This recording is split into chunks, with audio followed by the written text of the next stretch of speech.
Há mais de 2000 anos, nas antigas terras da Palestina, 3 cidades se tornaram testemunhas silenciosas de um dos eventos mais transformadores da história humana. Jerusalém, Capernaum e Betsaida não eram apenas pontos geográficos em um mapa. Eram palcos onde o divino tocou o humano, onde milagres aconteceram e onde a eternidade se revelou no tempo. Cada pedra dessas cidades guarda memórias sagradas. Cada rua por onde Jesus caminhou ecoa ainda hoje com os ecos de seus ensinamentos. Essas não foram cidades escolhidas por acaso. Elas representam diferentes aspectos de nossa jornada espiritual. A centralidade da fé, a intimidade do relacionamento com Deus e a responsabilidade que vem com o privilégio do encontro divino. Hoje, embarcaremos em uma jornada através do tempo e do espaço, explorando como essas 3 cidades moldaram o ministério de Jesus e como foram, por sua vez, transformadas para sempre por sua presença. Descobriremos que suas histórias são também a nossa história, uma narrativa de encontros, transformações, mas também de oportunidades perdidas e chamados não atendidos. Jerusalém, o coração pulsante da fé. Jerusalém. Apenas mencionar este nome é evocar séculos de devoção, lágrimas, orações e esperança que se acumularam como incenso nas pedras antigas da cidade. Para Jesus, Jerusalém não era simplesmente uma cidade entre outras.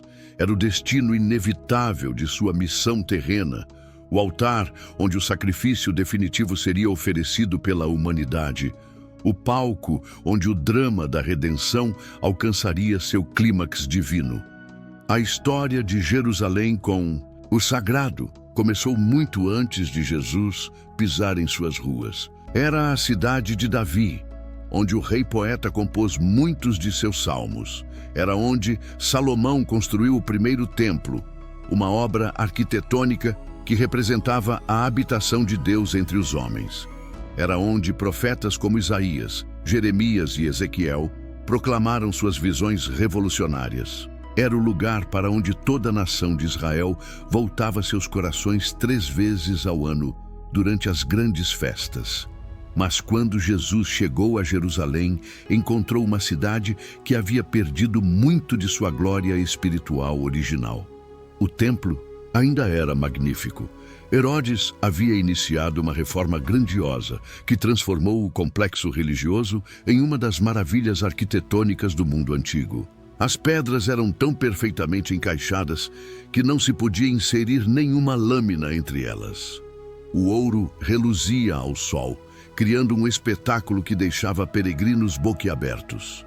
No entanto, por trás de toda essa magnificência exterior, Jesus enxergou algo que outros não conseguiam ver: a corrupção espiritual que havia se instalado no coração da adoração. O que deveria ser um lugar de encontro com Deus havia se tornado um empreendimento comercial lucrativo. Os pátios sagrados ecoavam não com orações sinceras, mas com o barulho de moedas sendo contadas e animais sendo negociados. Desde seus primeiros dias, Jesus teve uma conexão profunda e quase magnética com esta cidade santa. Aos 12 anos, quando seus pais o encontraram no templo, dialogando com os mestres da lei, homens que haviam dedicado décadas ao estudo das Escrituras, ele já demonstrava que aquele lugar tinha um significado especial e único em seu coração. "Não sabíeis que me convinha estar na casa de meu pai?", perguntou ele, com uma simplicidade que revelava uma intimidade com o sagrado que transcendia completamente sua idade cronológica. Aquela cena no templo é profundamente reveladora. Um menino de 12 anos, criado em uma família de carpinteiros, em Nazaré, uma cidade tão pequena e insignificante que se dizia dela: "De Nazaré pode sair alguma coisa boa."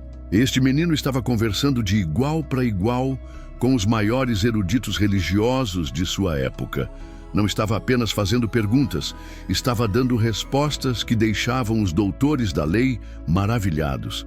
Mas foi durante seu ministério público que Jerusalém se tornou verdadeiramente o epicentro de uma revolução espiritual sem precedentes na história humana. Quando Jesus purificou o templo, expulsando os mercadores e cambistas com uma autoridade que deixou todos atônitos, ele não estava apenas reformando práticas comerciais questionáveis. Estava redefinindo o próprio conceito de adoração, declarando que a casa de oração não poderia, sob nenhuma circunstância, ser transformada em covil de ladrões. Vamos tentar visualizar aquela cena extraordinária. Jesus entra no complexo do templo e se depara com um verdadeiro mercado ao ar livre. Vendedores ofereciam animais para sacrifício a preços inflacionados. Cambistas trocavam moedas estrangeiras por moedas judaicas, cobrando taxas abusivas de peregrinos que haviam viajado centenas de quilômetros para adorar.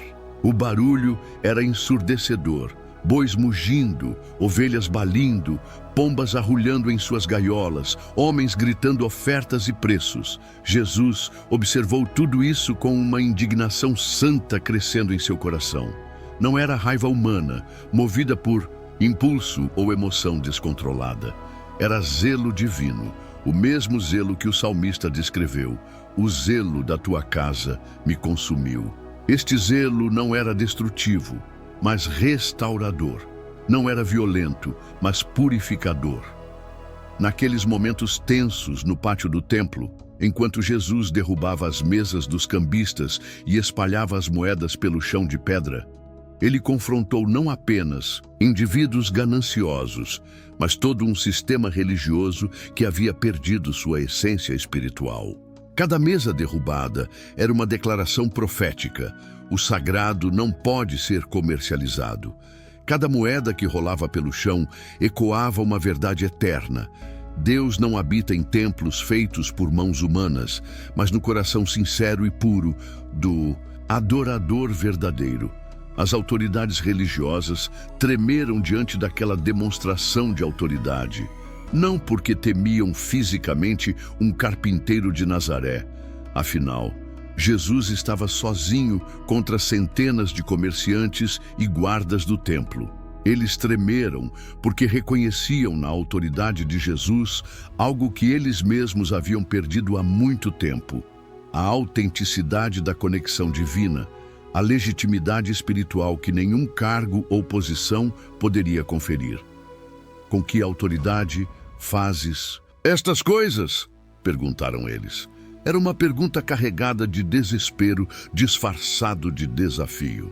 Eles sabiam que sua própria autoridade era institucional, baseada em posições herdadas, títulos acadêmicos e reconhecimento social. Mas a autoridade de Jesus era diferente. Era intrínseca, natural, divina. Era a autoridade de quem verdadeiramente conhecia o coração do Pai. Os ensinos de Jesus em Jerusalém tinham uma profundidade e uma urgência particulares. Era ali que ele pronunciou alguns de seus discursos mais desafiadores, como o longo sermão registrado em João, capítulos 14 a 17, onde ele preparou os discípulos para sua partida iminente. Era ali que ele confrontou abertamente os fariseus e saduceus, não com ódio, mas com verdades que cortavam como espadas de dois gumes. Ai de vós, escribas e fariseus, hipócritas, declarou Jesus em uma das mais severas repreensões registradas nos evangelhos. Não era crueldade, mas cirurgia espiritual. Ele estava expondo a gangrena da hipocrisia religiosa para que a verdadeira cura pudesse acontecer. Cada ai que ele pronunciou era como um bisturi divino, cortando camadas de pretensão religiosa para revelar a necessidade desesperada do coração humano por autenticidade espiritual. E então chegou o momento mais sagrado e solene da história. Humana, a última ceia, em um cenáculo simples, longe da magnificência do templo, Jesus reuniu seus 12 discípulos e transformou uma refeição comum em um sacramento eterno. O pão partido tornou-se seu corpo, o vinho derramado, seu sangue. Naquela noite em Jerusalém, o tempo e a eternidade se encontraram em uma mesa humilde, e a humanidade recebeu um novo pacto de amor e redenção. A simplicidade daquele momento é profundamente tocante.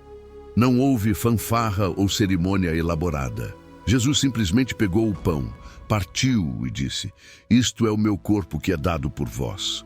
Pegou o cálice e declarou: "Este é o meu sangue, que é derramado por muitos." Em gestos simples, ele estava estabelecendo um memorial que seria observado por bilhões de pessoas ao longo dos séculos seguintes. Os discípulos não compreenderam completamente o que estava acontecendo naquele momento. Como poderiam? Estavam assistindo ao estabelecimento do mais sagrado dos sacramentos cristãos, mas suas mentes ainda estavam presas às expectativas terrenas de um reino político. Só depois, à luz da ressurreição, eles entenderiam a profundidade daquelas palavras e gestos. Mas Jerusalém também seria testemunha do aparente triunfo das trevas. Nas mesmas ruas onde Jesus havia ensinado sobre amor e perdão, ele agora caminhava carregando uma cruz de madeira áspera, seguido por uma multidão que oscilava entre a zombaria cruel e o silêncio pesaroso. A cidade que o deveria ter recebido, como rei, o rejeitou como criminoso. A ironia era amarga e profunda. O Gólgota, uma colina árida e desolada nos arredores de Jerusalém, tornou-se o local onde o maior ato de amor da história seria consumado.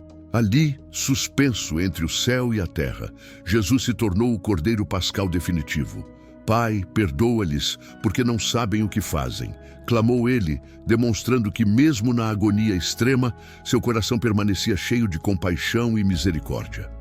As horas que Jesus passou na cruz foram horas em que toda a criação prendeu a respiração. O sol se escondeu, como se não pudesse suportar ver seu Criador sofrer. A terra tremeu, reconhecendo que algo de cósmico estava acontecendo. O véu do templo se rasgou de alto a baixo, simbolizando que o caminho para o Santo dos Santos estava agora aberto para todos. Quando Jesus bradou: "Está consumado", ele não era um grito de derrota, mas de vitória. A palavra grega tetelestai era usada no comércio da época quando uma dívida estava completamente paga. Jesus estava declarando que a dívida do pecado humano havia sido quitada integralmente. O preço da redenção estava pago por completo. Contudo, 3 dias depois, essa mesma cidade que havia testemunhado a crucificação experimentou o impossível: um túmulo vazio. A ressurreição de Jesus não foi apenas a vitória sobre a morte física, foi a transformação definitiva de Jerusalém de cidade da crucificação em cidade da ressurreição. Onde antes havia apenas dor, derrota e desesperança, agora havia esperança eterna, vida abundante e vitória completa sobre todos os poderes das trevas. Maria Madalena foi a primeira a descobrir o túmulo vazio. Imagine sua confusão inicial. Depois, seu desespero ao pensar que alguém havia roubado o corpo de Jesus. E, finalmente, sua alegria indescritível ao ouvir ele pronunciar seu nome: Maria. Naquele momento, ela se tornou a primeira evangelista da ressurreição, correndo para contar aos discípulos: "Vi o Senhor." Os discípulos no cenáculo, com as portas trancadas por medo das autoridades judaicas, de repente viram Jesus em pé, no meio deles. "Paz seja convosco", foi sua primeira palavra. Não repreensão por o terem abandonado, não decepção por sua falta de fé, apenas paz. Era a paz que ele havia prometido dar-lhes, uma paz diferente da que o mundo oferece. Jerusalém, a partir da ressurreição, se tornou o berço da igreja primitiva. Foi ali que os discípulos receberam o batismo no Espírito Santo no dia de Pentecostes. Foi ali que Pedro pregou o primeiro sermão cristão, resultando na conversão de 3.000 pessoas em um único dia. Foi de ali que o Evangelho começou a se espalhar até aos confins da terra. Hoje, mais de 2.000 anos depois, Jerusalém permanece como um imã espiritual poderoso que atrai milhões de peregrinos de todo o mundo. Cristãos, judeus e muçulmanos consideram esta cidade sagrada, cada grupo por suas próprias razões históricas e teológicas. O Santo Sepulcro, onde Jesus foi sepultado e ressuscitou, continua sendo um dos locais mais sagrados da cristianidade, um lugar onde o tempo parece parar e a eternidade se torna quase tangível.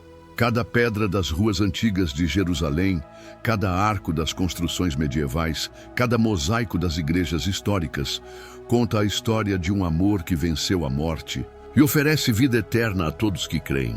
Peregrinos vêm de todos os continentes, falando centenas de idiomas diferentes, mas unidos por uma fé comum no Cristo que viveu, morreu e ressuscitou nesta cidade extraordinária. A Via Dolorosa, o caminho que Jesus percorreu carregando sua cruz, é percorrida diariamente por milhares de pessoas que querem experimentar, mesmo que minimamente, a jornada de sofrimento que Jesus fez por amor à humanidade.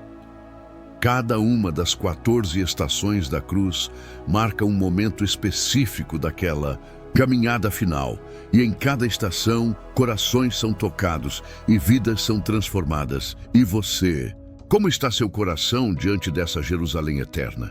Deixe nos comentários. Qual foi o momento mais marcante da sua vida espiritual? Compartilhe conosco sua experiência de encontro com o sagrado. E se este conteúdo está tocando seu coração, não esqueça de curtir este vídeo para que mais pessoas possam conhecer essas verdades transformadoras. Capernaum, o lar escolhido. A 200 quilômetros ao norte de Jerusalém, seguindo as antigas rotas comerciais que cortavam a Palestina como veias vitais do comércio mediterrâneo, nas margens azuis e serenas do Mar da Galileia, uma pequena vila pesqueira se tornaria conhecida para toda a posteridade como a Cidade de Jesus. Capernaum não possuía a grandeza política e religiosa de Jerusalém, nem a riqueza comercial de cidades portuárias como Cesareia Marítima, nem o prestígio cultural de centros helenísticos como Séforis. Era simplesmente um lugar onde pessoas comuns viviam vidas simples e honestas, acordando antes do amanhecer para lançar suas redes no lago, trabalhando sob o sol quente da Galileia, retornando ao entardecer com suas embarcações carregadas de peixes prateados, remendando equipamentos à luz de lamparinas de azeite, contando histórias aos filhos sobre os mistérios do grande lago e suas tempestades súbitas. Mas Jesus viu em Capernaum algo que outros não conseguiam enxergar. Talvez fosse a simplicidade genuína de seus habitantes, não corrompida pela sofisticação urbana. Talvez fosse a sinceridade de seus corações, abertos e receptivos como as águas límpidas do lago. Talvez fosse a hospitalidade natural de uma comunidade onde estranhos eram bem-vindos e necessidades eram compartilhadas, ou simplesmente o plano divino que precisava se manifestar em um ambiente despojado de pretensões religiosas e sociais. O fato extraordinário é que Jesus escolheu fazer daquela vila modesta sua base de operações, seu lar terreno durante os anos intensos de ministério público. Não era apenas um lugar onde Jesus passava ocasionalmente ou onde realizava eventos evangelísticos pontuais.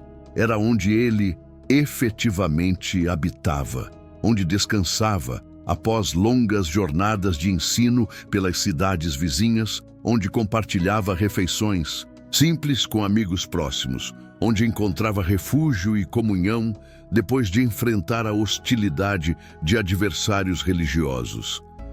A Escritura nos revela que Capernaum se tornou literalmente sua própria cidade, usando a mesma expressão grega que se usaria para descrever a cidade natal de qualquer pessoa comum.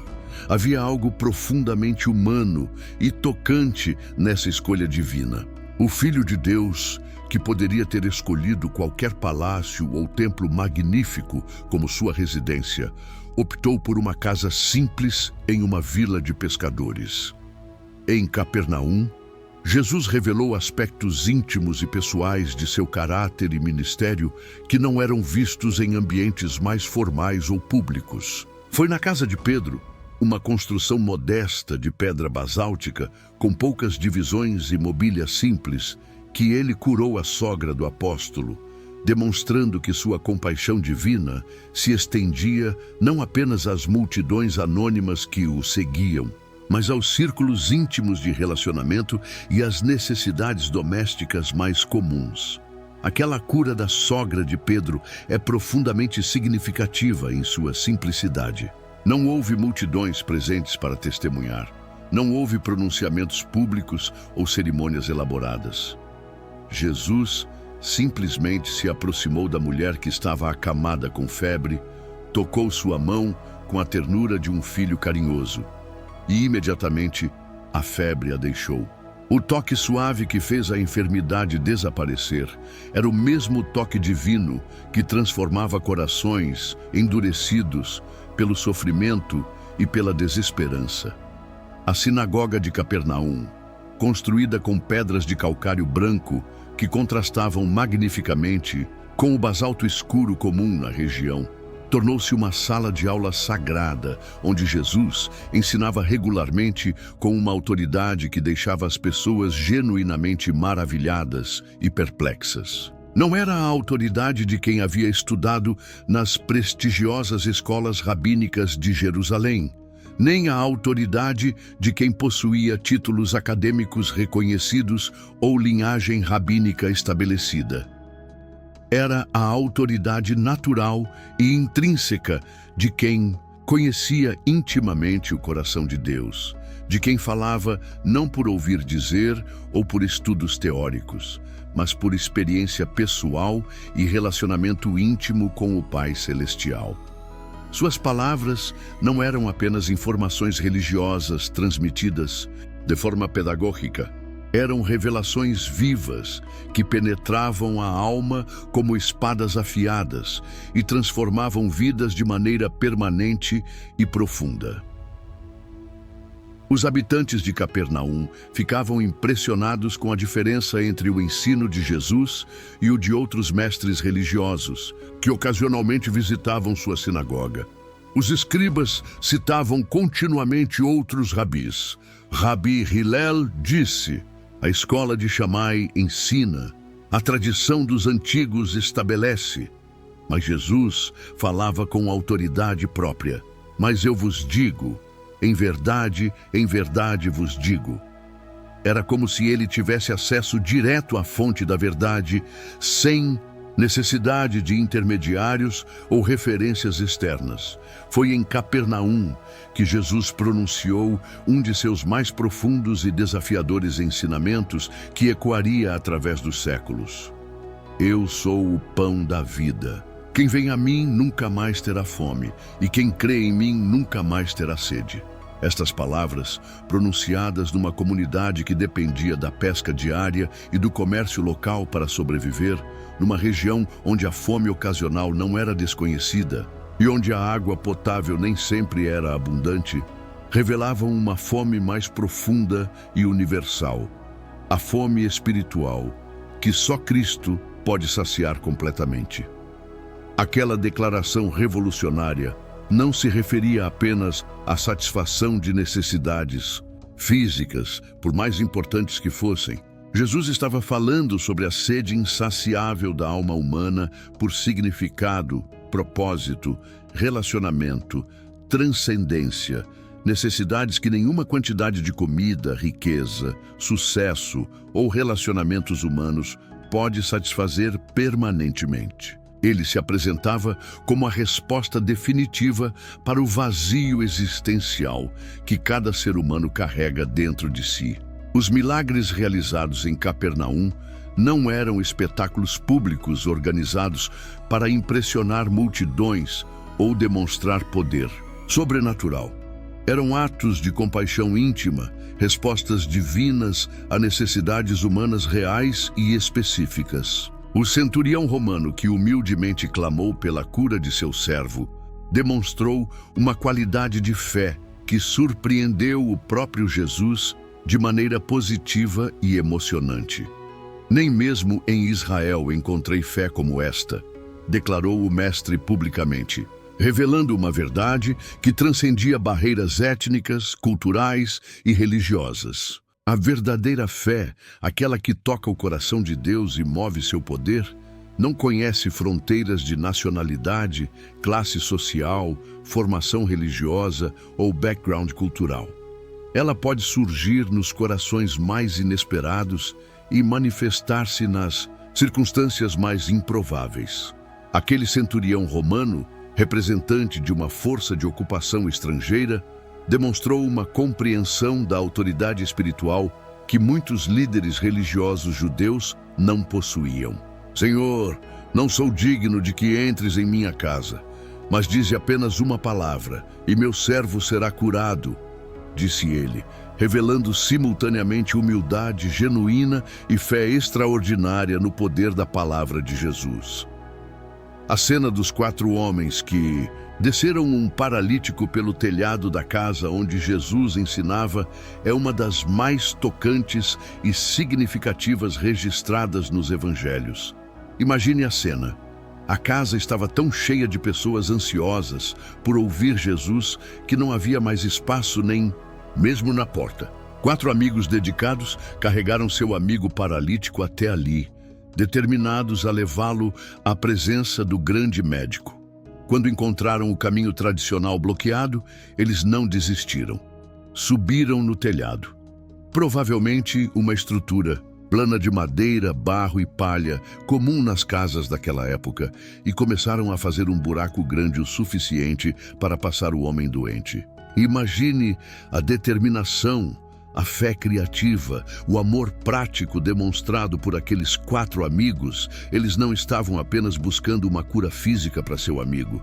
Estavam demonstrando uma fé coletiva, cooperativa e criativa, que não aceitava obstáculos como finais. Estavam exemplificando o que significa verdadeiramente carregar os fardos uns dos outros. Ir além do conveniente, investir tempo e esforço na restauração de uma vida humana. E Jesus, vendo aquela fé extraordinária, não apenas a fé do paralítico, mas a fé ativa e sacrificial de seus 4 amigos, não apenas curou o corpo do homem, mas primeiro perdoou seus pecados, revelando que sua missão era mais abrangente e profunda do que qualquer medicina humana poderia alcançar. Ele estava interessado na cura total, corpo, alma e espírito.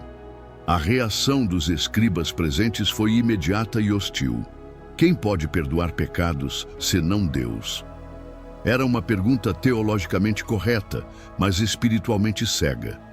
Eles estavam certos ao afirmar que só Deus pode perdoar pecados, mas falharam em reconhecer que estavam na presença do próprio Deus encarnado. Jesus respondeu curando o homem instantaneamente, demonstrando que quem tem poder sobre as consequências físicas do pecado certamente tem autoridade para lidar com suas causas espirituais. Em Capernaum, Jesus também realizou exorcismos marcantes, libertando pessoas de opressões demoníacas que as mantinham em estados terríveis de tormento físico, mental e espiritual.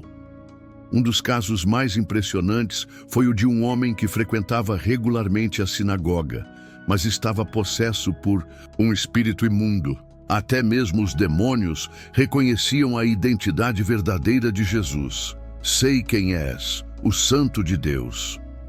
A autoridade de Jesus sobre os poderes das trevas era absoluta e incontestável.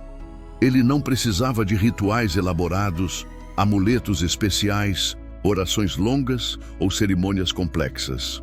Uma palavra sua era suficiente para fazer demônios fugirem aterrorizados. "Cala-te e sai dele", ordenou Jesus. E imediatamente o espírito maligno obedeceu, deixando o homem completamente livre e restaurado. Fama de Jesus como curador e libertador se espalhou rapidamente por toda a região da Galileia.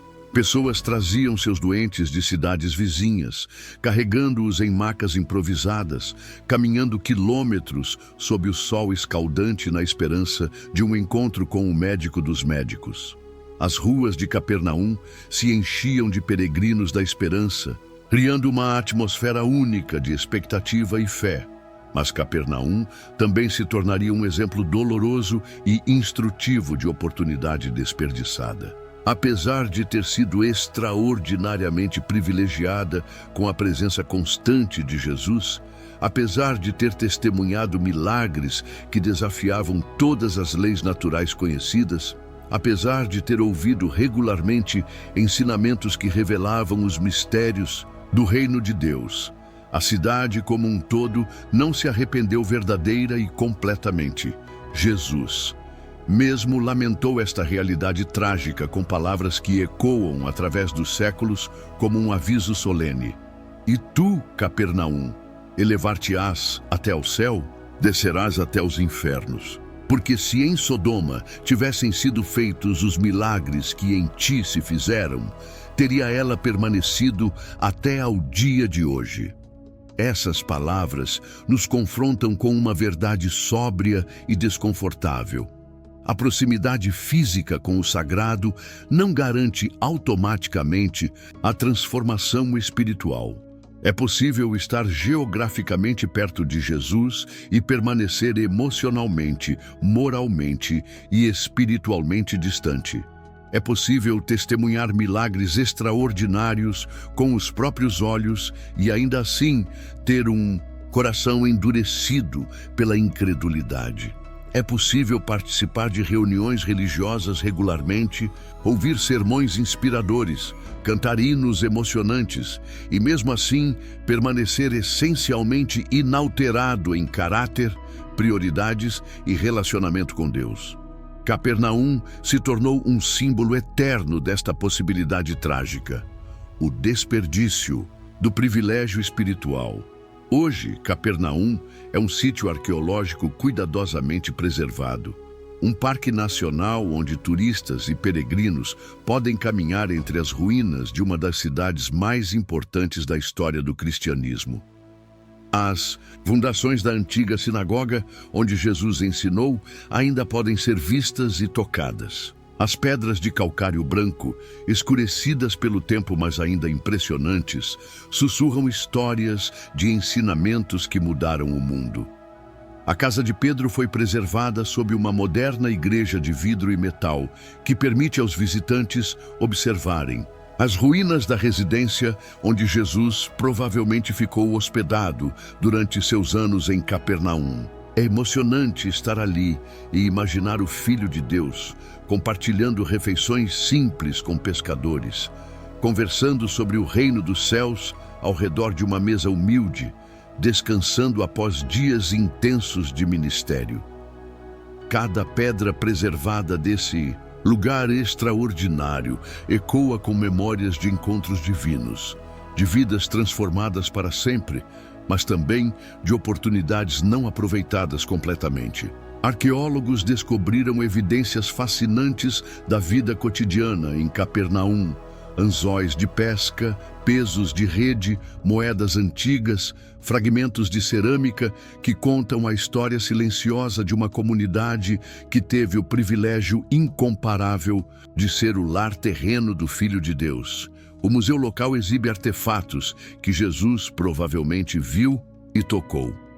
Pedras de moinho para fazer farinha, lamparinas de azeite que iluminavam as casas ao anoitecer, utensílios de pesca que Pedro e André usavam em seu trabalho diário antes de se tornarem pescadores de homens.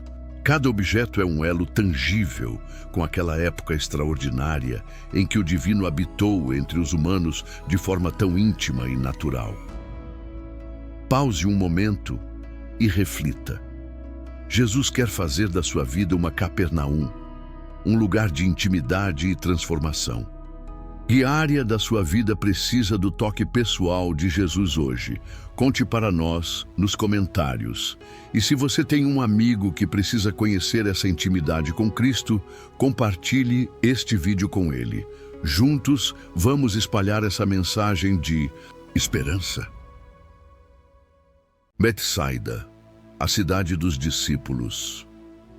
Na margem nordeste do Mar da Galileia, onde o rio Jordão despeja suas águas turbulentas e ricas em sedimentos no lago cristalino, em uma localização estratégica que combinava os benefícios da pesca lacustre com as oportunidades do comércio fluvial, situava-se Betsaida, cujo nome hebraico significa poeticamente Casa da Pesca ou Lugar da Caça.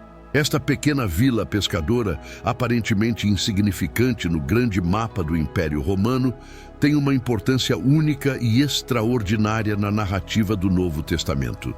Betsaida foi o berço de 3 dos 12 apóstolos escolhidos por Jesus. Pedro, o impetuoso líder que receberia as chaves simbólicas do reino dos céus. André, o evangelista nato que sempre trazia outros ao encontro de Jesus. E Filipe, o questionador sincero e metodical que precisava ver evidências concretas para crer plenamente. A providência divina, operando através das circunstâncias aparentemente mais casuais e naturais, é verdadeiramente extraordinária quando a contemplamos com os olhos da fé. Imagine a beleza dessa ordenação divina.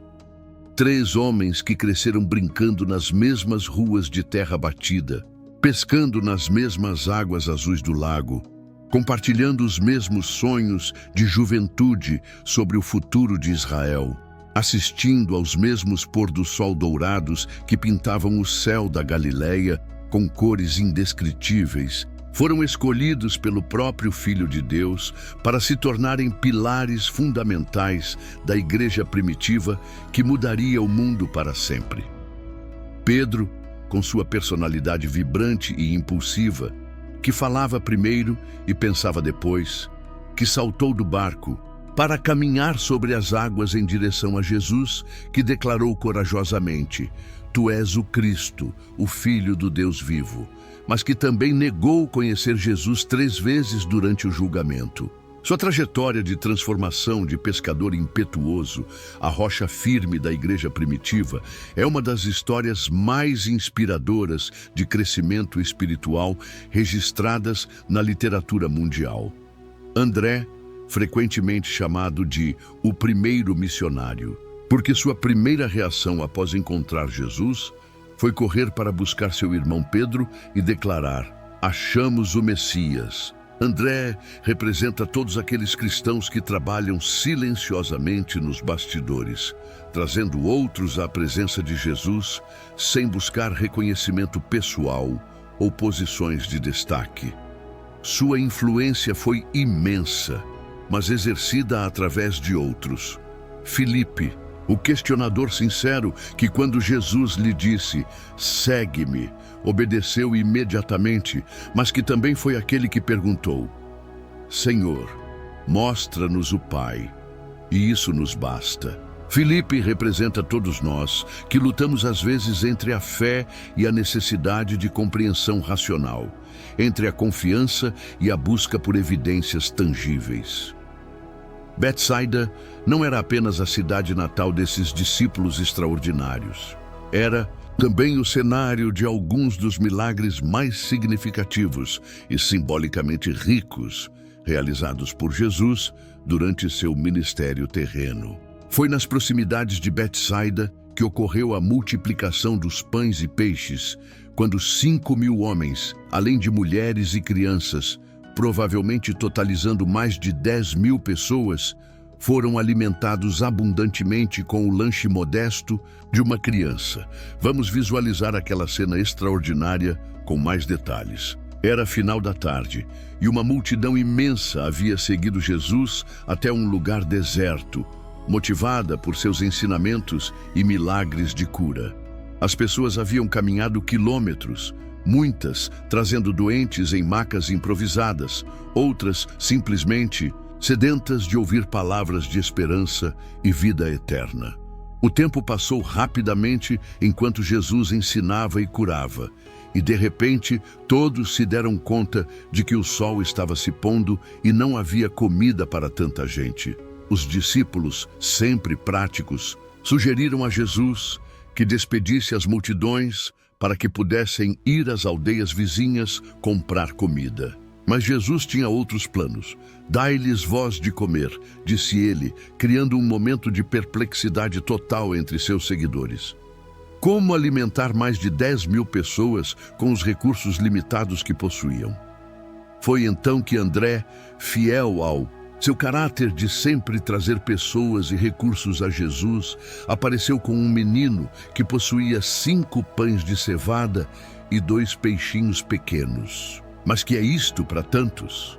Questionou André, expressando o pensamento lógico de qualquer pessoa diante daquela situação impossível.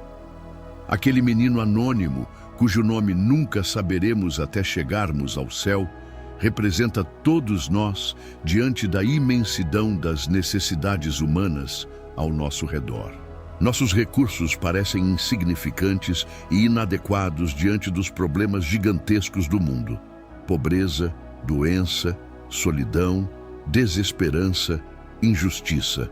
Nossas habilidades, nosso tempo, nosso dinheiro, nossa influência, tudo parece uma gota no oceano das necessidades infinitas. Mas quando aquele menino colocou seu lanche simples nas mãos de Jesus, algo extraordinário aconteceu. A matemática divina começou a operar em dimensões que transcendem completamente nossa compreensão humana. Pouco mais, Deus é sempre igual à abundância total. 5 pães se tornaram suficientes para alimentar 5.000 homens. 2 peixinhos se multiplicaram até satisfazer mais de 10.000 pessoas. Jesus tomou os pães, deu graças ao Pai Celestial e começou a partir e distribuir. Os discípulos corriam de um grupo para outro, carregando cestas que nunca se esvaziavam completamente. Era um milagre em movimento contínuo, uma demonstração prática e tangível de que as limitações humanas não se aplicam ao poder divino. Todos comeram até se satisfazerem completamente. Não foi uma refeição escassa, onde cada pessoa recebeu apenas o suficiente para sobreviver. Foi um banquete abundante, onde todos se fartaram. E, no final, os discípulos recolheram 12 cestas cheias de fragmentos que sobraram, uma para cada um dos 12 apóstolos. Como se Jesus quisesse que cada um levasse para casa uma lembrança tangível daquele dia impossível. Este milagre não foi apenas sobre comida física, por mais impressionante que tenha sido do ponto de vista material. Foi uma demonstração profética daquilo que Jesus faria espiritualmente pela humanidade. Alimentar multidões famintas de esperança, significado, propósito e vida eterna. Foi uma parábola viva sobre a capacidade infinita de Deus de suprir nossas necessidades mais profundas a partir do pouco que oferecemos com fé genuína. Foi também em Betsaida que Jesus realizou um dos milagres mais singulares e simbolicamente ricos registrados nos evangelhos: a cura gradual do cego. Este homem, trazido por amigos compassivos até Jesus, não recebeu sua visão de forma instantânea, como na maioria dos outros milagres de cura registrados nas Escrituras. O processo foi fascinante e profundamente instrutivo.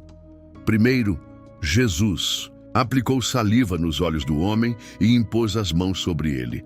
Quando perguntou se via alguma coisa, o homem respondeu de forma intrigante: "Vejo homens como árvores que andam." Sua visão estava parcialmente restaurada, mas ainda distorcida e incompleta. Então Jesus tocou seus olhos novamente e desta vez sua visão se tornou perfeitamente clara e nítida. Ele podia ver todas as coisas distintamente, com cores vibrantes, detalhes precisos, perspectiva correta. A restauração estava completa. Este milagre é profundamente simbólico de nossa jornada espiritual pessoal.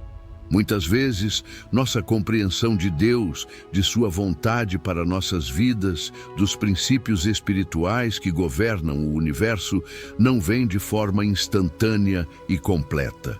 É um processo gradual de esclarecimento e crescimento, onde primeiro vemos contornos difusos e às vezes confusos. Depois, aos poucos, os detalhes se tornam nítidos e a perspectiva se clarifica. A paciência de Jesus com nosso processo de crescimento espiritual é demonstrada nesse toque duplo, nessa cura processual. Ele não se irrita com nossa visão espiritual ainda imperfeita. Ele continua trabalhando conosco, tocando-nos repetidamente com sua graça e verdade até que vejamos claramente. O discipulado é frequentemente um processo de segunda visão, onde revelações anteriores são aprofundadas e esclarecidas. Betsaida também testemunhou momentos íntimos e formativos do relacionamento de Jesus com seus discípulos. Foi dali que eles partiram no barco quando Jesus os enviou à frente, enquanto ele subia ao monte para orar. Durante aquela noite, enquanto os discípulos lutavam contra ventos contrários no meio do lago, Jesus caminhou sobre as águas até eles. Imagine o espanto e o terror inicial daqueles pescadores experientes ao verem uma figura se aproximando deles, caminhando sobre as ondas como se fossem solo sólido. Sua primeira reação foi de medo sobrenatural. "É um fantasma", gritaram, mas a voz familiar e tranquilizadora de Jesus cortou o ar noturno. "Sou eu, não temais." Pedro, sempre impetuoso e disposto a arriscar tudo por seu mestre, fez um pedido extraordinário. "Senhor, se és tu, manda-me ir ter contigo por cima das águas." E Jesus, sempre disposto a honrar a fé corajosa, respondeu simplesmente: "Vem." E Pedro fez o impossível. Seus pés de pescador, acostumados ao convés sólido de barcos de madeira, pisaram sobre as ondas revoltas como se fossem terreno firme. Por alguns momentos gloriosos e eternos, Pedro experimentou o que é transcender as leis da física através da fé. Ele caminhou sobre a água, desafiando a gravidade, desafiando a lógica, desafiando tudo que sabia sobre o funcionamento do mundo natural. Mas quando tirou os olhos de Jesus e focou na tempestade ao redor, o vento forte, as ondas altas, a escuridão da noite começou a afundar. "Senhor, salva-me!" gritou em desespero. Imediatamente Jesus estendeu a mão e o segurou, perguntando com ternura: "Homem de pequena fé, por que duvidaste?" Quantas vezes nós também começamos jornadas impossíveis com fé, mas perdemos o foco no meio do caminho? Quantas vezes começamos projetos inspirados por Deus, tomamos decisões baseadas em promessas divinas, iniciamos ministérios movidos pela vocação celestial, mas depois, quando as circunstâncias se tornam desafiadoras e as pressões aumentam, tiramos os olhos de Jesus e começamos a afundar? A experiência de Pedro na água é a experiência de todo cristão que decide seguir Jesus seriamente. Há momentos de triunfo sobrenatural, quando fazemos coisas que humanamente eram impossíveis.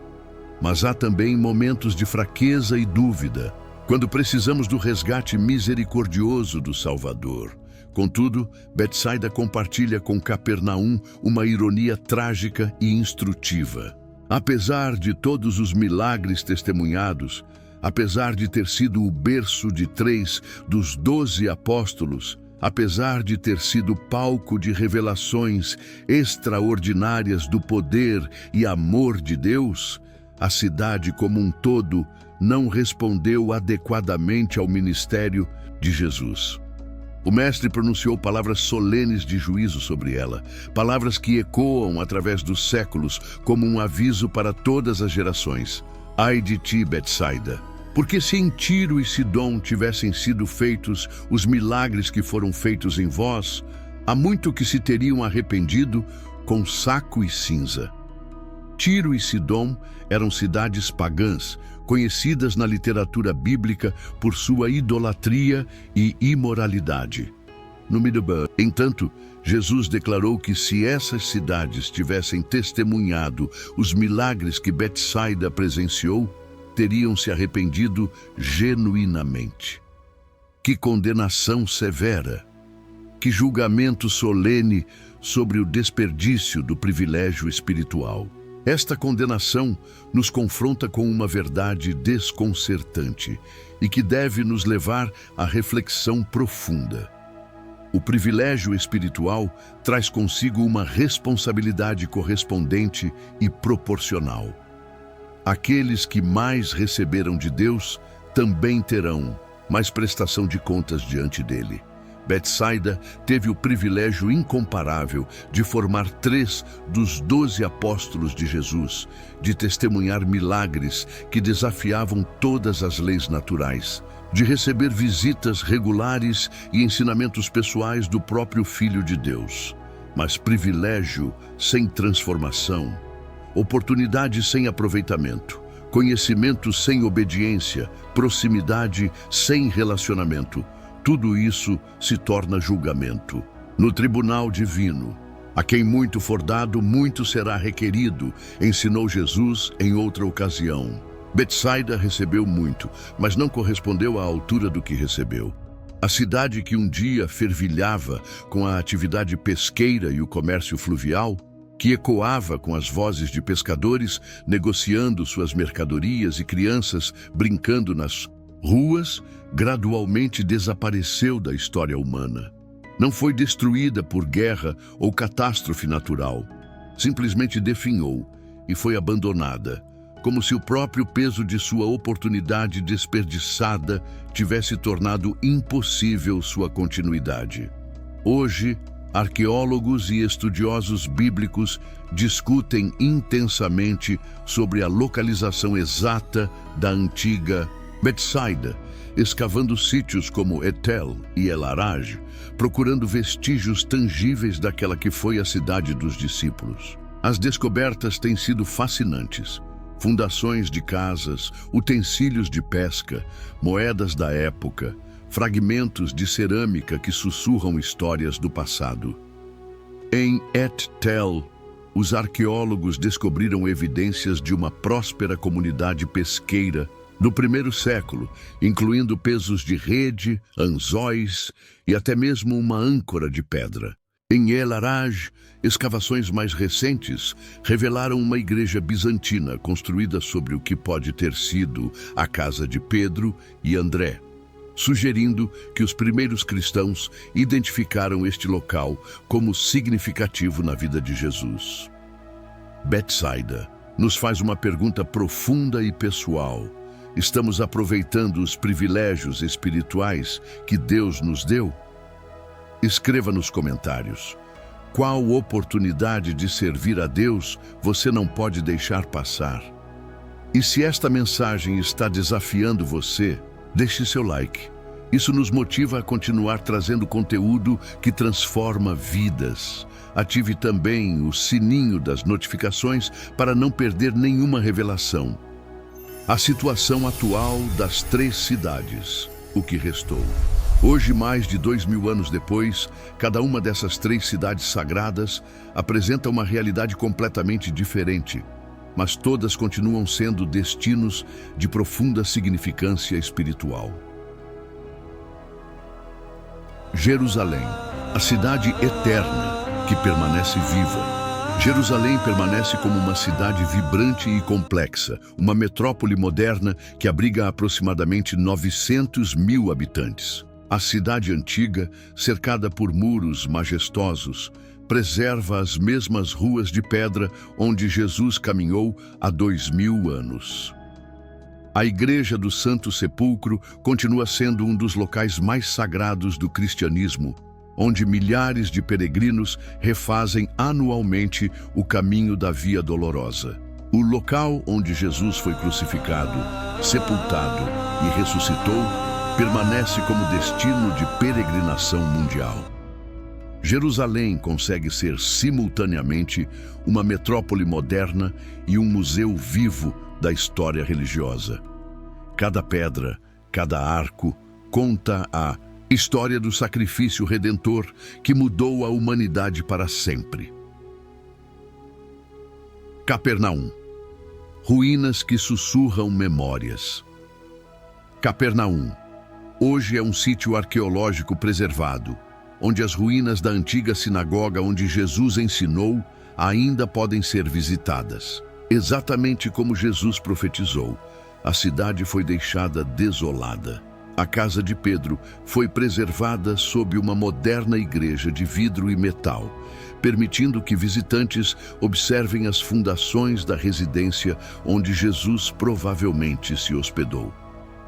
Arqueólogos descobriram anzóis de pesca, pesos de rede e utensílios que Jesus provavelmente viu e tocou. O contraste é tocante. Onde antes era uma vila fervilhante de atividade pesqueira, hoje restam apenas pedras silenciosas que ecoam com memórias de milagres e ensinamentos transformadores. Betsaida, o mistério arqueológico. Betsaida apresenta o maior desafio arqueológico. A cidade desapareceu tão completamente que estudiosos ainda debatem sua localização exata, escavando sítios como Et Tel e El Araj em busca de evidências. Escavações recentes revelaram uma igreja bizantina construída sobre o que pode ter sido a casa dos apóstolos, além de utensílios de pesca e vestígios de uma próspera comunidade do primeiro século. O desaparecimento de Betsaida serve como lembrete solene das palavras proféticas de Jesus sobre as consequências da oportunidade desperdiçada. A cidade que formou 3 apóstolos tornou-se um símbolo eterno de privilégio mal utilizado. A influência mútua, Jesus e as cidades. Há uma dança sagrada e complexa que acontece quando o divino encontra o humano, quando a eternidade toca o tempo de forma tangível e transformadora, quando o infinito se manifesta através do finito. Jesus não foi apenas um visitante passageiro nessas 3 cidades extraordinárias. Ele foi um transformador ativo e intencional, e ao mesmo tempo foi influenciado, moldado e desafiado pelas necessidades, pela fé, pela incredulidade, pela resistência e pela receptividade que encontrou em cada uma delas. Esta dinâmica de influência mútua revela algo profundo sobre a natureza da encarnação e sobre como Deus escolhe operar no mundo. O Filho de Deus não desceu do céu como um conquistador distante e imutável, impondo sua vontade de forma autocrática e insensível ao contexto humano. Ele veio como um servo que se adaptou às necessidades específicas de cada lugar e cada pessoa, permitindo que as circunstâncias moldassem seus métodos ministeriais. Em Jerusalém, Jesus encontrou o establishment religioso consolidado, estruturas seculares de poder, tradições cristalizadas em formalismo, rituais que haviam perdido sua essência espiritual, uma burocracia religiosa mais preocupada com sua manutenção institucional do que com seu propósito original de conectar pessoas com Deus. Sua resposta foi profundamente profética. Ele desafiou, purificou, confrontou e restaurou. Não com violência destrutiva ou revolução política, mas com autoridade espiritual restauradora. A purificação do templo não foi um ato de raiva descontrolada ou frustração pessoal, mas de zelo santo cuidadosamente direcionado. Jesus não destruiu o sagrado, ele o resgatou de sua comercialização e corrupção. Cada mesa derrubada no pátio do templo era uma declaração teológica. Cada moeda espalhada no chão era um sermão sobre valores espirituais.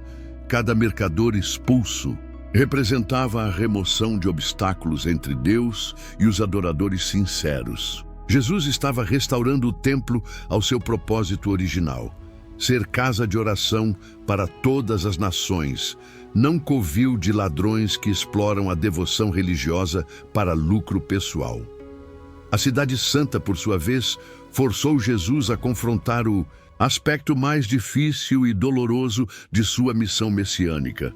Foi em Jerusalém que ele suou gotas de sangue no Getsêmani, lutando internamente com a realidade iminente de seu sacrifício vicário. A pressão política, religiosa e espiritual da capital forçou decisões que reverberaram pela eternidade e determinaram o destino da humanidade. Jerusalém não apenas recebeu passivamente o ministério de Jesus, ela testou sua autenticidade até os limites extremos. Ali, ele foi tentado a tomar atalhos políticos, a buscar popularidade através de milagres espetaculares, a comprometer sua missão espiritual por ganhos temporais. Mas cada teste apenas revelou mais claramente sua fidelidade absoluta ao plano redentor do Pai.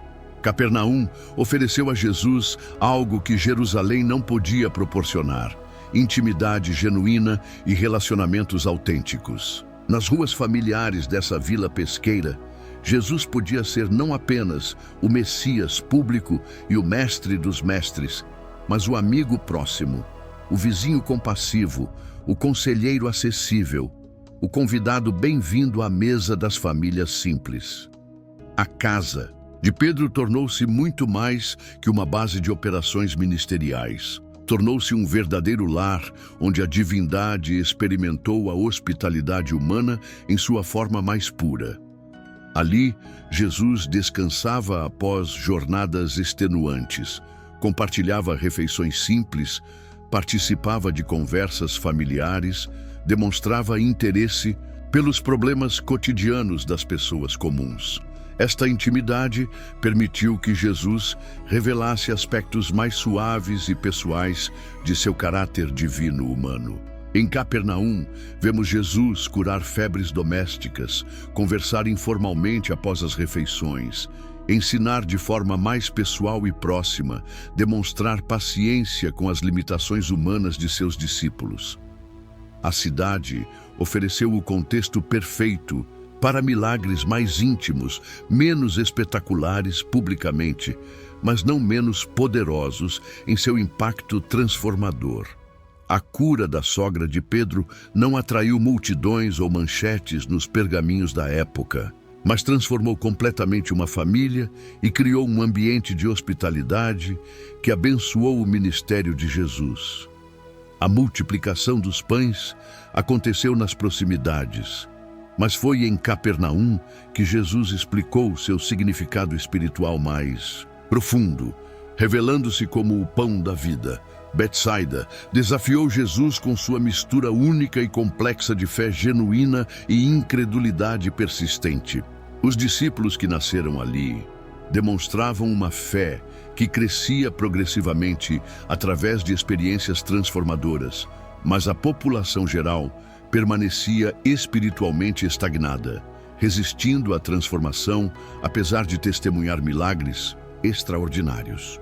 Isso forçou Jesus a desenvolver estratégias ministeriais variadas e adaptadas, milagres graduais que ensinavam sobre processos de crescimento espiritual, ensinos repetidos com ênfases diferentes, paciência estendida com o ritmo lento de transformação humana. A cura gradual do cego em Betsaida pode ter sido uma resposta direta à necessidade da cidade de compreender que a visão espiritual se desenvolve progressivamente. A resistência de Betsaida também trouxe à tona o lado profético e judicial de Jesus, revelando que sua natureza amorosa não excluía sua justiça divina. Suas palavras de juízo sobre a cidade não eram expressões de frustração pessoal ou impaciência humana, mas declarações proféticas, solenes sobre as consequências inevitáveis da oportunidade desperdiçada e do privilégio mal utilizado. Cidade que formou 3 dos 12 apóstolos, também contribuiu para formar o caráter pastoral de Jesus, ensinando-o sobre a complexidade da natureza humana, a variabilidade das respostas à graça divina, a realidade de que proximidade física com o sagrado não garante transformação espiritual. Vamos fazer uma pausa para reflexão. Como você tem respondido à influência de Jesus em sua vida? Deixe nos comentários um testemunho de como ele tem te transformado. E se você ainda não se inscreveu no canal, faça isso agora. Estamos juntos nessa jornada de crescimento espiritual. O legado eterno das 3 cidades. O que essas 3 cidades extraordinárias nos ensinam transcende completamente geografia física e cronologia histórica. Elas representam 3 dimensões universais e eternas de nosso encontro pessoal com o sagrado, a dimensão institucional e coletiva da fé, a dimensão pessoal e íntima do relacionamento com Deus e a dimensão comunitária da responsabilidade espiritual compartilhada. Jerusalém nos lembra constantemente que nossa fé deve ter substância teológica sólida, profundidade doutrinária consistente, conexão respeitosa com a tradição histórica da Igreja, mas sem jamais perder a autenticidade relacional e a sinceridade espiritual. A religião institucionalizada traz benefícios importantes: estrutura, continuidade, sabedoria acumulada, recursos organizados para o bem. Mas também traz perigos sutis: formalismo vazio, tradicionalismo rígido, burocratização da espiritualidade. O perigo constante da religião institucionalizada é tornar-se mais preocupada com a manutenção e expansão de suas estruturas organizacionais do que com sua essência espiritual original. Quando as instituições religiosas se tornam fins em si mesmas, em vez de meios para conectar pessoas com Deus, elas precisam da purificação profética que Jesus trouxe ao Templo de Jerusalém. Jesus nos ensina, através de seu exemplo em Jerusalém, que o verdadeiro templo não é feito de pedras físicas, por mais belas e impressionantes que sejam, mas de corações transformados pela graça divina. Não sabeis que sois templo de Deus e que o Espírito de Deus habita em vós? E perguntou o apóstolo Paulo, ecoando este princípio fundamental estabelecido por Jesus. A purificação do templo continua acontecendo hoje em nossas vidas pessoais e em nossas comunidades de fé. Jesus continua expulsando os mercadores que transformam nossa adoração em transação comercial, nossa oração em barganha interesseira, nossa espiritualidade em performance social. Ele continua derrubando as mesas onde trocamos autenticidade por aprovação, sinceridade por conveniência, intimidade com Deus por status religioso. Capernaum nos revela a beleza incomparável da intimidade pessoal com Deus Todo-Poderoso. Nossa fé não deve ser apenas um conjunto de doutrinas corretas que afirmamos intelectualmente ou práticas religiosas que executamos mecanicamente, mas um relacionamento pessoal, dinâmico e transformador com o Deus vivo que nos conhece pelo nome e se interessa pelos detalhes de nossa existência cotidiana. Na casa simples de Pedro, Jesus nos mostra que ele deseja não apenas ser nosso Salvador distante, que nos livra da condenação eterna, mas nosso amigo próximo que compartilha nossas alegrias e tristezas, nossa companhia constante que caminha conosco pelos vales escuros e pelas montanhas luminosas da vida. Aquele que divide conosco os momentos ordinários e extraordinários de nossa jornada terrena. A intimidade de Capernaum nos ensina que Deus se interessa tanto pelos milagres espetaculares quanto pelas necessidades domésticas simples.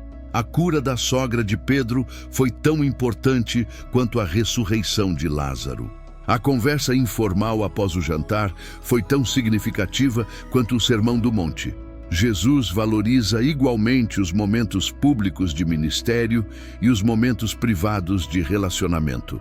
Esta intimidade também nos desafia a abrir nossas casas interiores, para que Jesus não seja apenas um visitante ocasional, mas um morador permanente. Quantos de nós mantemos Jesus na sala de visitas de nossas vidas, permitindo que ele veja apenas nossa melhor aparência, mas restringindo seu acesso aos cômodos onde guardamos nossos medos, frustrações, sonhos secretos e lutas particulares? Betsaida nos confronta com a responsabilidade solene que acompanha o privilégio espiritual. Todos nós somos, de alguma forma, Betsaida, privilegiados com conhecimento bíblico, oportunidades ministeriais, recursos espirituais, acesso a ensinamentos que milhões de pessoas ao longo da história nunca tiveram. A questão central não é quanto recebemos de Deus, mas como respondemos ao que recebemos dele. A proximidade física ou cultural com o sagrado não é um prêmio merecido, mas uma responsabilidade confiada. Betsaida teve 3 de seus filhos escolhidos como apóstolos, testemunhou milagres que desafiavam as leis da natureza, recebeu ensinamentos diretos de Jesus e, mesmo assim, falhou em responder adequadamente a esses privilégios extraordinários. Quantos de nós crescemos em famílias cristãs, frequentamos igrejas desde a infância, tivemos acesso a Bíblias em nossa língua nativa, ouvimos milhares de sermões, participamos de estudos bíblicos, conferências e retiros espirituais, e ainda assim permanecemos essencialmente inalterados. Em caráter, prioridades espirituais e compromisso com o reino de Deus, a condenação de Betsaida nos lembra que haverá um dia de prestação de contas quando cada um de nós será questionado sobre o que fez com as oportunidades, recursos e privilégios espirituais que recebeu.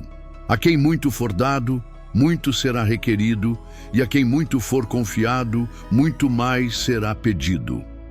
Agora me diga, qual dessas 3 cidades mais representa sua vida espiritual hoje? Jerusalém, Capernaum ou Betsaida? Compartilhe sua reflexão nos comentários e se este vídeo está impactando sua vida, mostre isso curtindo e compartilhando com quem precisa ouvir essa palavra. A geografia interior da fé. As 3 cidades do ministério de Jesus nos lembram que a geografia de nossa fé não é determinada por mapas externos ou coordenadas físicas, mas pela topografia interior de nossos corações. Onde quer que Jesus seja recebido genuinamente, honrado sinceramente e obedecido completamente, ali se torna Terra Santa. Onde quer que ele seja rejeitado, ignorado ou negligenciado, ali se perde uma oportunidade eterna de valor incalculável. Cada um de nós carrega dentro de si uma Jerusalém interior, o centro institucional de nossa fé, onde mantemos nossas doutrinas, tradições, práticas religiosas e estruturas espirituais organizadas. Esta Jerusalém interior precisa de purificação constante. Jesus continua entrando em nossos templos pessoais e expulsando tudo que comercializa ou corrompe nossa adoração genuína.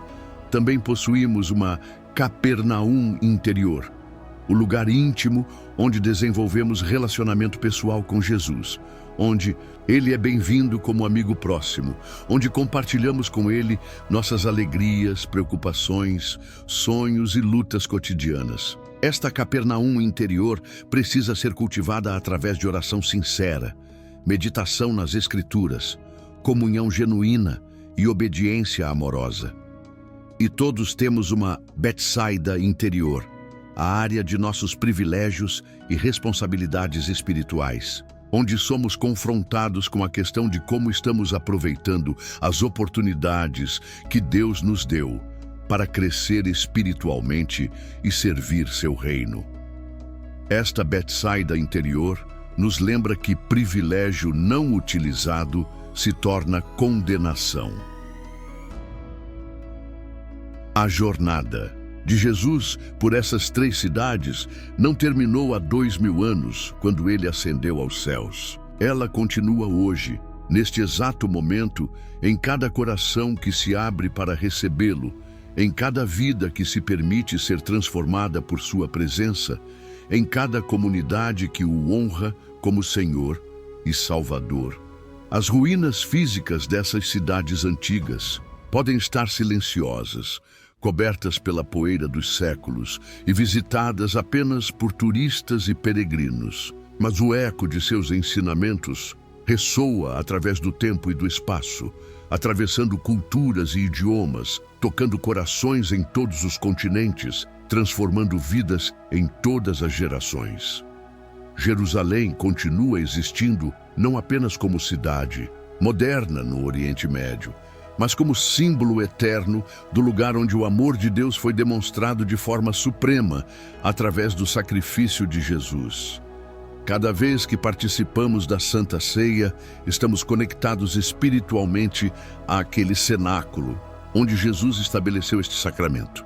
Cada vez que contemplamos a cruz, estamos unidos àquele momento no Gólgota, quando a redenção foi consumada. Capernaum continua viva, não apenas como sítio arqueológico preservado, mas como modelo eterno de intimidade com Jesus. Cada vez que oramos em particular, estamos entrando na casa de Pedro espiritual. Cada vez que compartilhamos nossas preocupações cotidianas com Jesus, estamos experimentando a mesma intimidade que caracterizou seu relacionamento com aquela família de pescadores. Betsaida continua relevante não apenas como objeto de estudo arqueológico, mas como espelho que reflete nossa própria responsabilidade espiritual. Cada oportunidade de crescimento que recebemos, cada ensinamento bíblico que ouvimos, cada convite ao serviço cristão que recebemos, nos coloca na mesma posição de Betsaida, privilegiados e, portanto, responsáveis. Jesus continua buscando suas Jerusaléns contemporâneas, lugares, instituições e pessoas que precisam de purificação espiritual e restauração de propósito. Ele continua procurando estruturas religiosas que perderam sua essência, tradições que se tornaram vazias, práticas que se comercializaram. E quando as encontra, continua oferecendo purificação, não com condenação destrutiva, mas com amor restaurador. Ele continua habitando em suas Capernaus modernas, corações que o recebem não apenas como Salvador, mas como amigo íntimo. Lares onde ele é bem-vindo não apenas nos momentos de crise, mas na rotina diária. Vidas onde ele participa não apenas dos grandes momentos, mas dos detalhes ordinários, e ele continua chamando suas Betsaidas atuais, aqueles que têm potencial extraordinário, mas precisam de um toque mais profundo para realizar plenamente sua vocação. Comunidades que receberam muito, mas ainda não corresponderam completamente.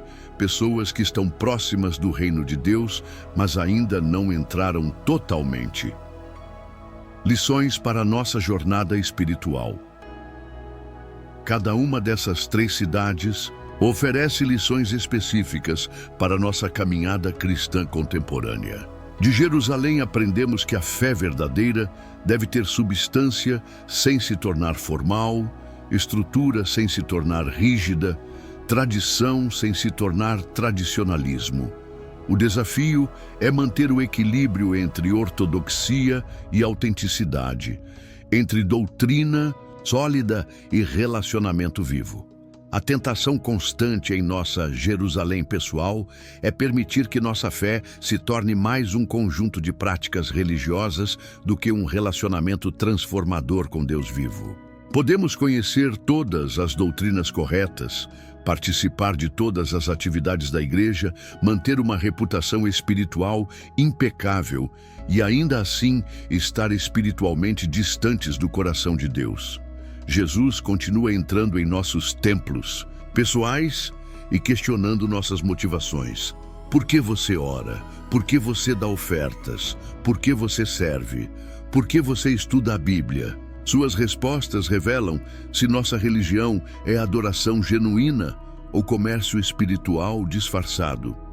De Capernaum, aprendemos que Deus deseja intimidade real conosco, não apenas reverência distante. Ele quer ser incluído em nossa vida cotidiana, não apenas consultado em emergências.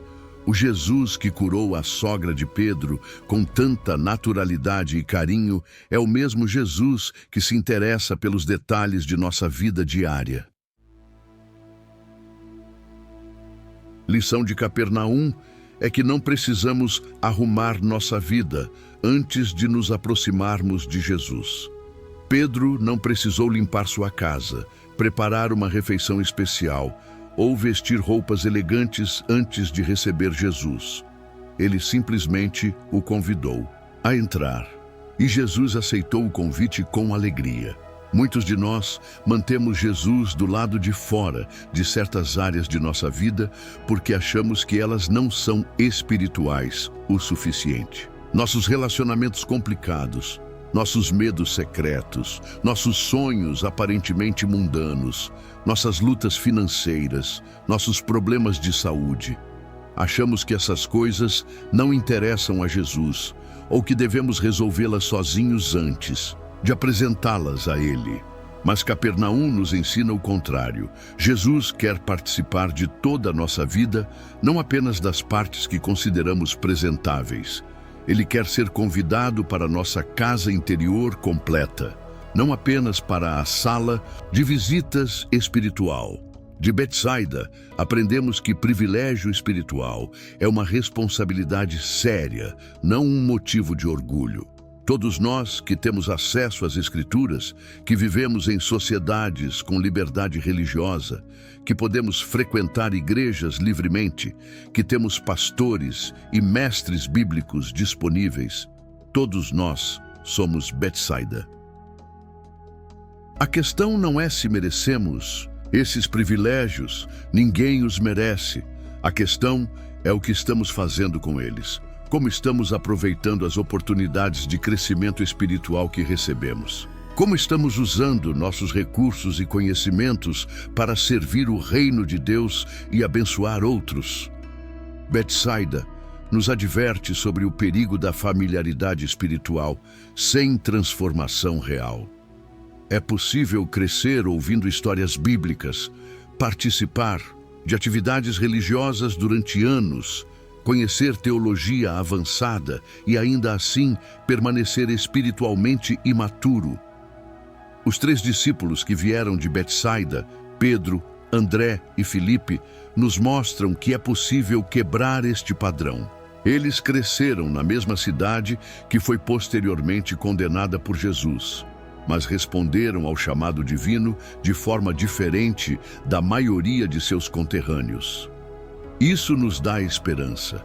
Não importa qual seja nosso background espiritual, sempre podemos escolher responder a Deus de maneira nova e transformadora. O chamado contemporâneo hoje, enquanto caminhamos pelas ruas de nossas próprias cidades modernas, sejam elas metrópoles agitadas ou pequenas vilas pacatas, carregamos dentro de nós algo dessas 3 cidades antigas. Nossas experiências espirituais ecoam as experiências daqueles que viveram há 2 milênios. Há momentos em que somos Jerusalém, confrontando tradições religiosas que perderam seu poder transformador, questionando estruturas eclesiásticas que se tornaram mais importantes que as pessoas que deveriam servir, buscando autenticidade espiritual em meio ao formalismo religioso. Nestes momentos, precisamos da coragem profética de Jesus para purificar nossos templos pessoais. Há momentos em que somos Capernaum, experimentando a doçura da intimidade com Deus, sendo transformados por sua presença cotidiana, descobrindo que Ele se interessa genuinamente pelos detalhes de nossa existência.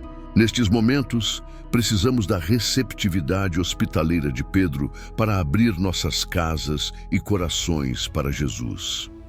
E há momentos, talvez mais frequentes do que gostaríamos de admitir, em que somos Betsaida, privilegiados espiritualmente, mas não completamente transformados, próximos do reino de Deus, mas não totalmente comprometidos, conhecedores da verdade, mas não completamente obedientes a ela. A boa notícia é que nunca é tarde demais para mudar nossa resposta a Jesus. Betsaida, como cidade, pode ter perdido sua oportunidade, mas Pedro, André e Filipe de Betsaida se tornaram pilares da igreja primitiva. Nossa origem não determina nosso destino. Nossa resposta presente a Jesus é que define nosso futuro eterno. Jesus continua caminhando pelas ruas de nossas vidas, procurando corações abertos, mentes receptivas, vidas dispostas a serem transformadas. Ele não força a entrada em lugar algum, mas se alegra quando é genuinamente convidado e recebido. O convite está sempre aberto.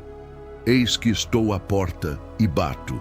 Se alguém ouvir a minha voz e abrir a porta, entrarei em sua casa, e com ele cearei, e ele comigo. É o mesmo Jesus que entrou na casa de Pedro em Capernaum, o mesmo que purificou o templo em Jerusalém, o mesmo que ofereceu oportunidades extraordinárias aos habitantes de Betsaida. Que possamos abrir nossas cidades interiores para que Ele caminhe livremente por nossas ruas mentais, cure nossas enfermidades espirituais, purifique nossos templos pessoais, transforme nossa incredulidade em fé viva e operante. Que possamos ser não apenas visitantes curiosos na história de Jesus, mas participantes ativos em sua missão contínua de redenção e transformação. A geografia do coração é o mapa mais importante que podemos estudar. As coordenadas espirituais de nossa alma determinam onde encontramos Jesus e como Ele nos encontra. Jerusalém, Capernaum e Betsaida continuam existindo não apenas como locais históricos, mas como territórios espirituais, onde cada um de nós pode escolher receber ou rejeitar a presença transformadora de Cristo.